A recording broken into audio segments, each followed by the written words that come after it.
La mer a ses stars, dauphins, requins, raies manta et baleines. Et puis il y a les autres, les sangrades, les petits, les discrets, des poissons clowns aux poulpes.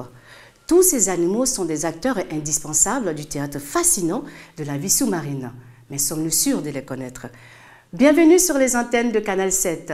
Les océans occupent les 3/4 de notre planète. Pour se nourrir et se reproduire, les habitants ont besoin de se déplacer dans ce domaine. Absolument tout est possible. Si certains nagent, d'autres marchent, d'autres rampent ou encore se propulsent.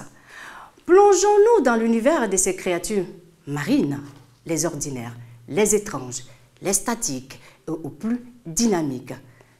Les plus longs, les plus rapides.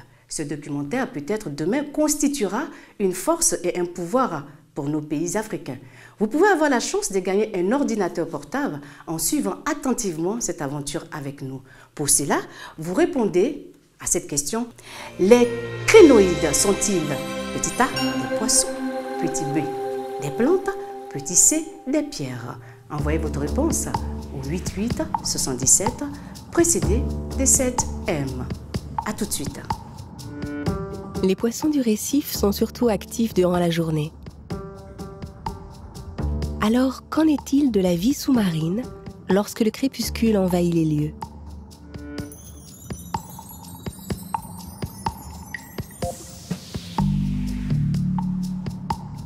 Où vont les poissons que l'on rencontre le jour? Y a-t-il des espèces nocturnes? Existe-t-il un monde de la nuit?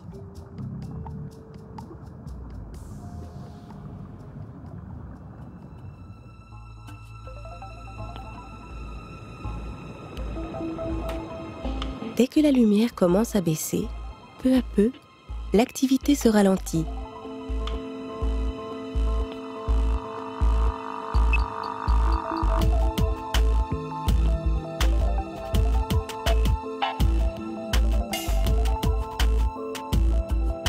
Certains grignotent une dernière bouchée, d'autres cherchent déjà un endroit pour dormir.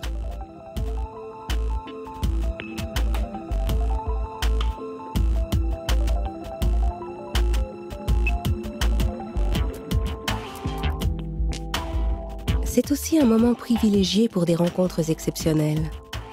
Certains animaux marins, comme les coraux ou les anémones, choisissent ce temps intermédiaire, ces instants de calme relatif, pour libérer leurs œufs.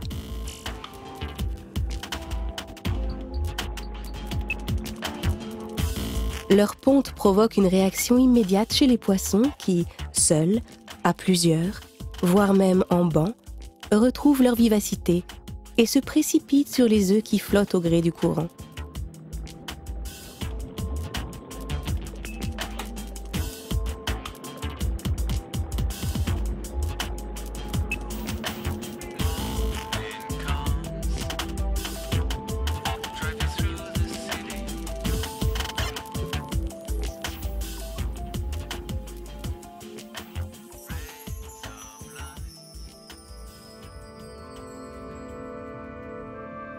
En général, les espèces qui peuplent les récifs bien éclairés s'éparpillent et se dirigent vers des lieux plus sûrs.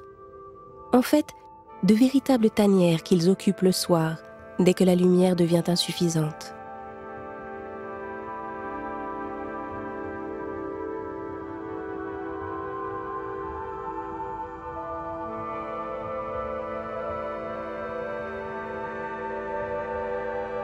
Beaucoup de poissons ont un bon sens de l'orientation pendant la journée, mais se repèrent plus difficilement à la tombée de la nuit.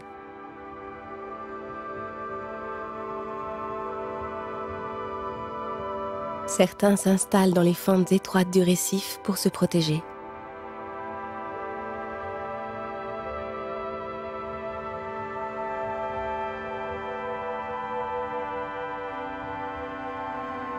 En plus de se cacher dans les creux des coraux, les poissons perroquets se hâtent de sécréter un voile protecteur qui bloquera les odeurs susceptibles d'attirer les chasseurs nocturnes.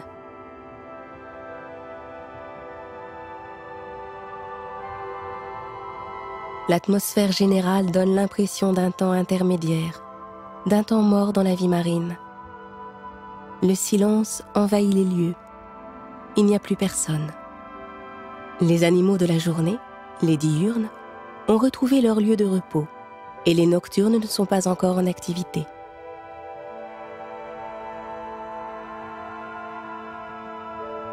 La mer semble vidée de ses habitants.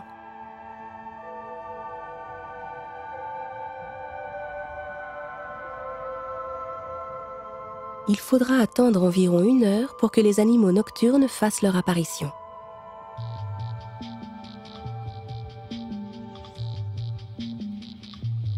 Les oursins sont les premiers noctambules à sortir de l'ombre, à pointer le bout de leurs épines.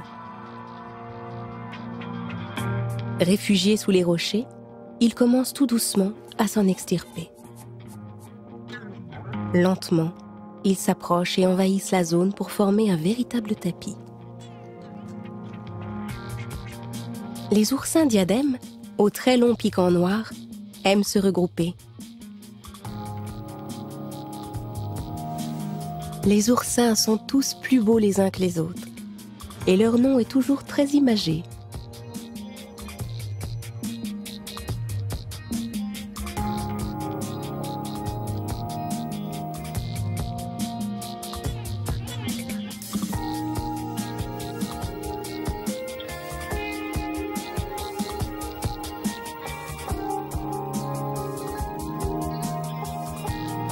L'oursin de feu, splendide dans sa robe rouge recouverte d'une multitude de glandes à venin, qui ressemble à un bijou de perles mouvantes.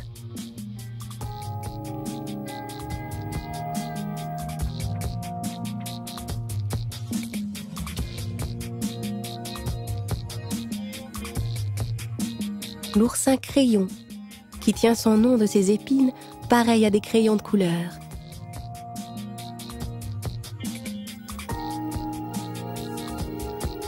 Ou encore l'oursin à double piquant.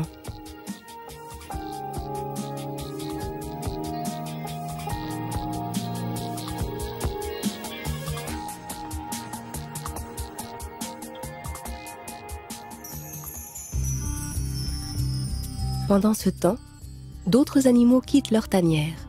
On aperçoit les premières crevettes.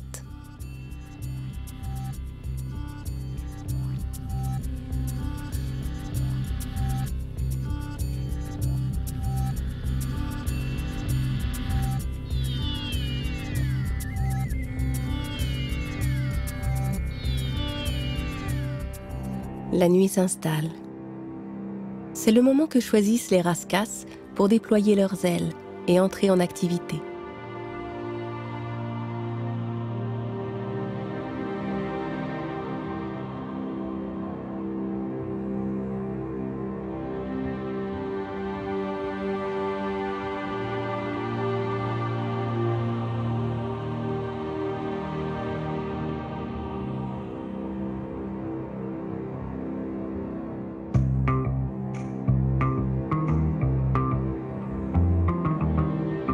Il est intéressant d'observer que les espèces nocturnes ont évolué indépendamment les unes des autres, mais toutes pour satisfaire une exigence commune.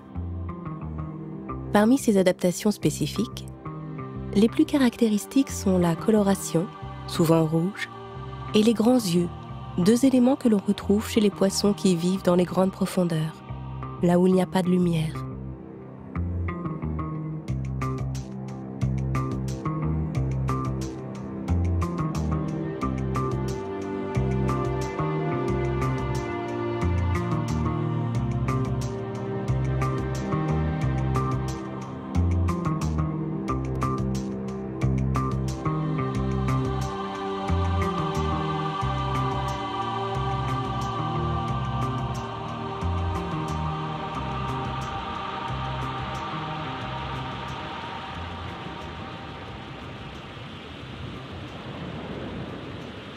Le poisson comète à grande nageoire apparaît à son tour.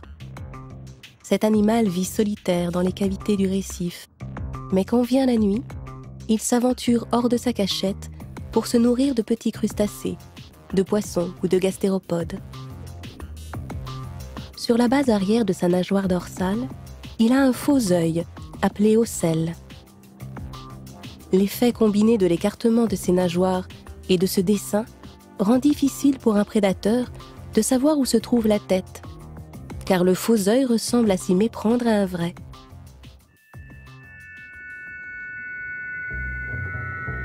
La nuit est dangereuse, car les prédateurs ont des fourmis dans les nageoires. Pour eux, la chasse commence. À ce moment précis, ils sont aidés par la lumière des lampes qui leur permet de débusquer plus facilement et plus rapidement les proies éventuelles.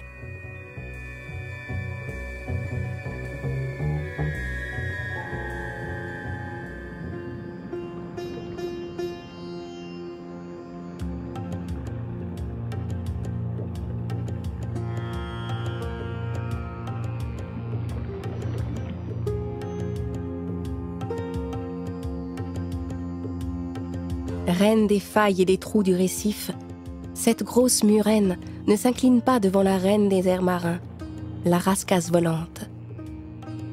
Sans se laisser intimider, elle s'avance en pleine eau, sûre de son pouvoir et de sa force, à la recherche de sa nourriture préférée, le poulpe. Chassé par la murène, l'œil aux aguets, le poulpe essaie de se faire oublier, de passer inaperçu. Son camouflage est parfait, car il réplique à l'identique son environnement, et il avance en s'aplatissant le plus possible.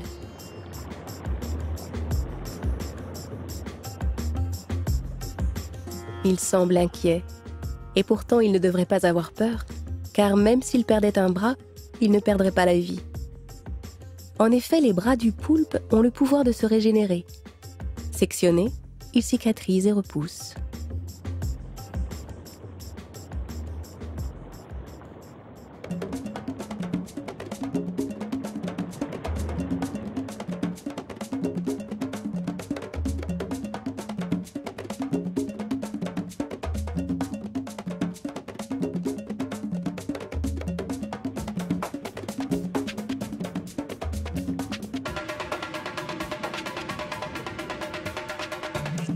Chassée par les rascasses, cette petite sèche n'hésite pas à projeter un jet d'encre noire qui surprend son prédateur et constitue un écran suffisant pour réussir à fuir.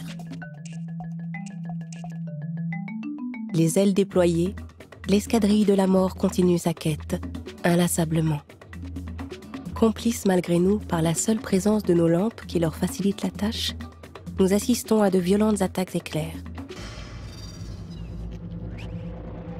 Les petits poissons disparaissent dans la gueule de la rascasse, comme s'il s'agissait de simples moustiques, alors que d'autres, plus gros, sont nettement plus difficiles à avaler.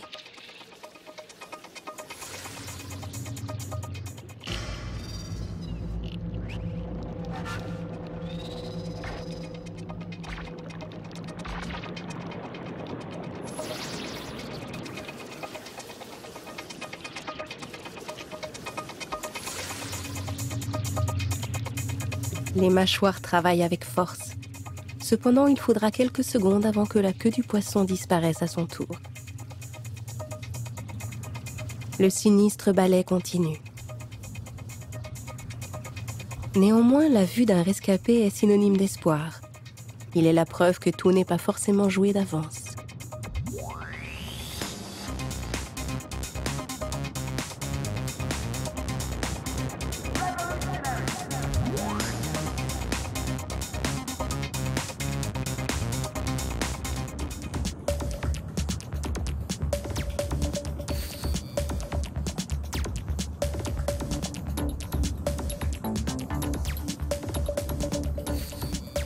Le Bernard l'ermite est un crabe qui, pour protéger son abdomen dépourvu de carapace, doit trouver une coquille abandonnée, généralement celle d'un gastéropode marin. Comme justement son abdomen est mou et courbé, il est très facile pour lui de s'adapter aux spires de presque n'importe quelle coquille. C'est un animal nocturne omnivore. Il broute les algues, consomme des déchets organiques et s'attaque à des proies comme les escargots ou même d'autres Bernard l'ermite.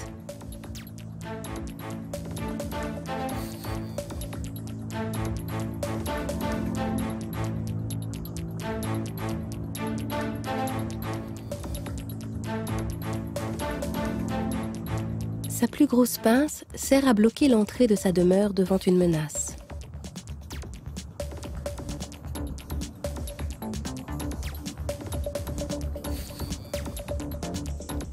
Après chaque mue, le Bernard l'ermite doit trouver une coquille plus spacieuse. Il s'en choisit alors une autre, l'explore et la nettoie consciencieusement avant de déménager le plus rapidement possible, car sans protection, il est très vulnérable.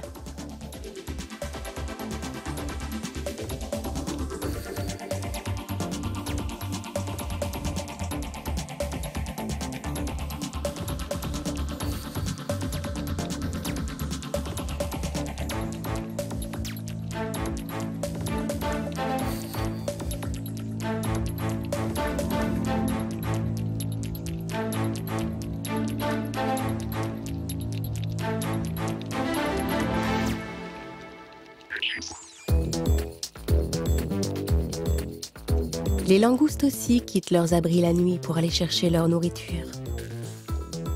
Leur nom vient du latin locusta, qui veut dire sauterelle, d'où leur appellation de sauterelle des mers, utilisée au XVIe siècle. Les antennes sont ses principaux organes sensoriels. Elles sont fragiles, mais peuvent repousser lorsqu'elles se cassent.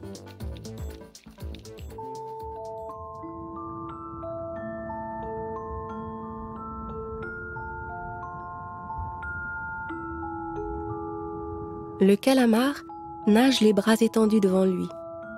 Il fait partie du groupe des céphalopodes à 10 bras. 8 fonctionnent par paire et 2 sont de longs tentacules. Les calamars sont des prédateurs. Ils s'attaquent aux poissons, aux crustacés ainsi qu'à d'autres mollusques.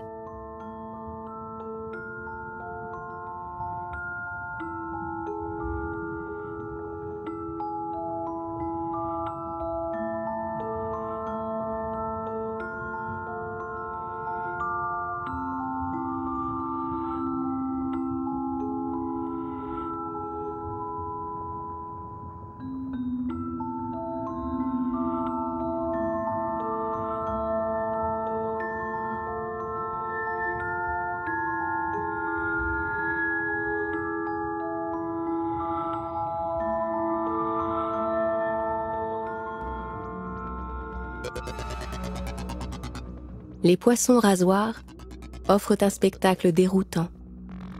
Semblables à des feuilles d'aluminium noircies en leur milieu, ils se déplacent de manière saccadée.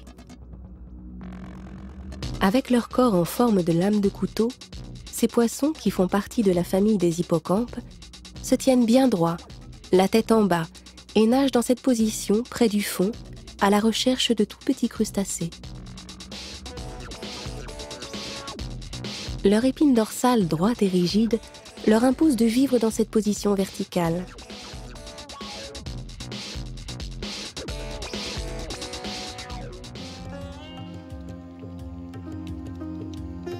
Les ophiures vivent cachés le jour et chassent la nuit.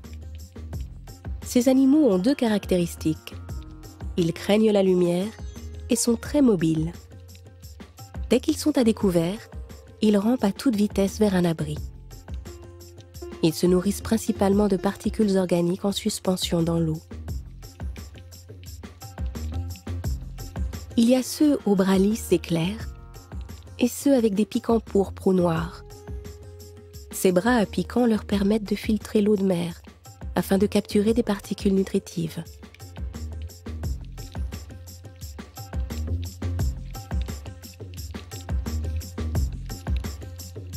Cette petite araignée assez peu colorée ne dépasse guère quelques millimètres.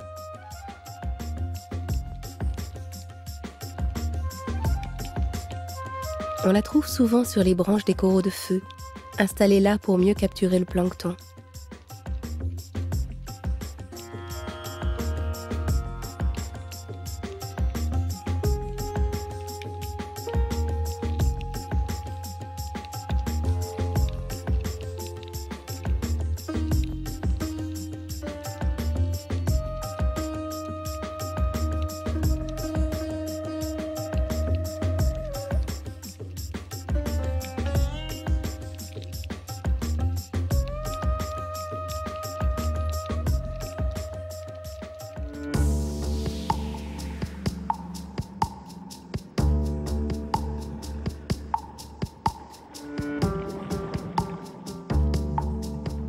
Cette grande holoturie, qui peut mesurer jusqu'à 1,50 m, a une bouche entourée de tentacules rétractiles. C'est une espèce nocturne qui se nourrit essentiellement des détritus organiques.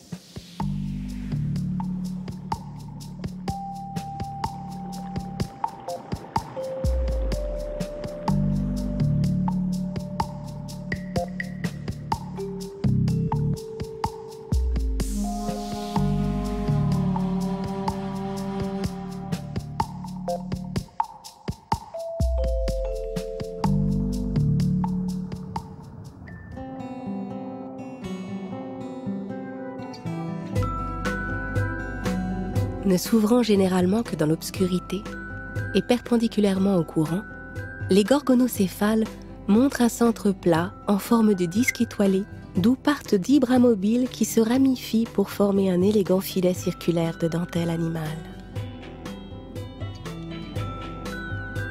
Ils ont la particularité de pouvoir déployer ou enrouler leurs bras. Une fois déployés, leur diamètre peut atteindre 80 cm.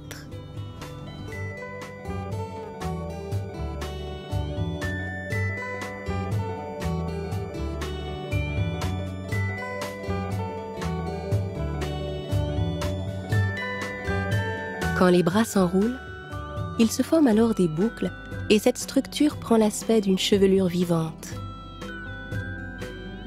Curieusement, les gorgonocéphales dépourvus d'yeux sont très sensibles à la lumière et se recroquevillent rapidement sur eux-mêmes.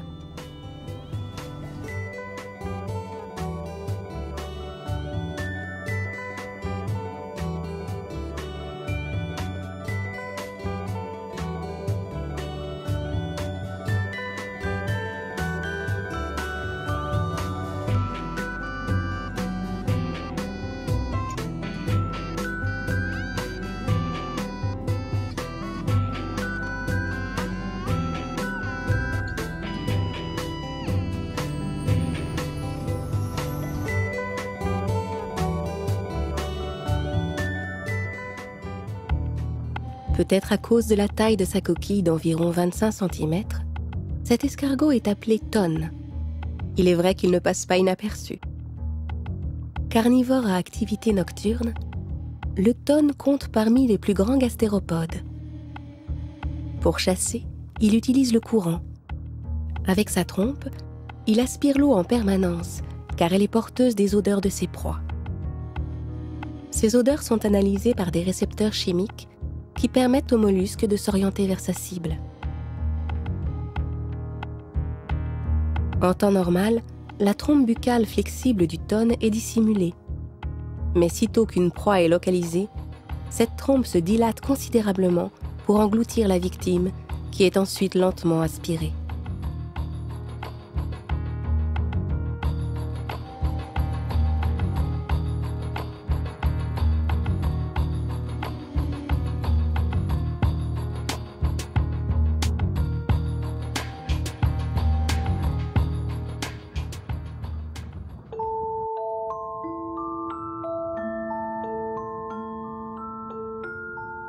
Dès les premières lueurs du jour, l'activité des poissons nocturnes se réduit. Les oursins sont sur le chemin du retour. Ils désertent les zones dégagées et regagnent l'intérieur du récif.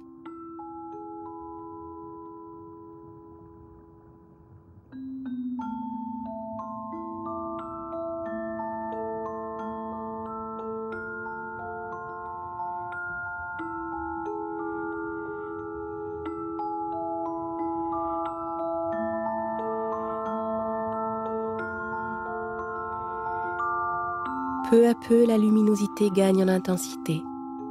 Bientôt, il fera jour.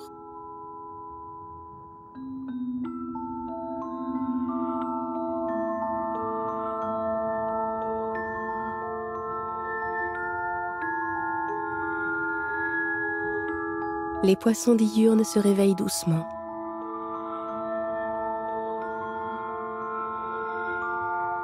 Sous les premiers rayons du soleil, la mer reprend ses couleurs.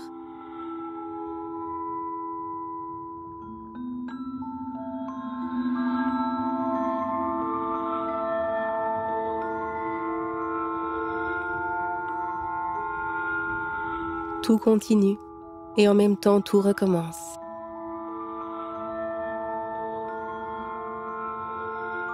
Mais désormais, on ne pourra plus dire que seul le jour est synonyme de vie.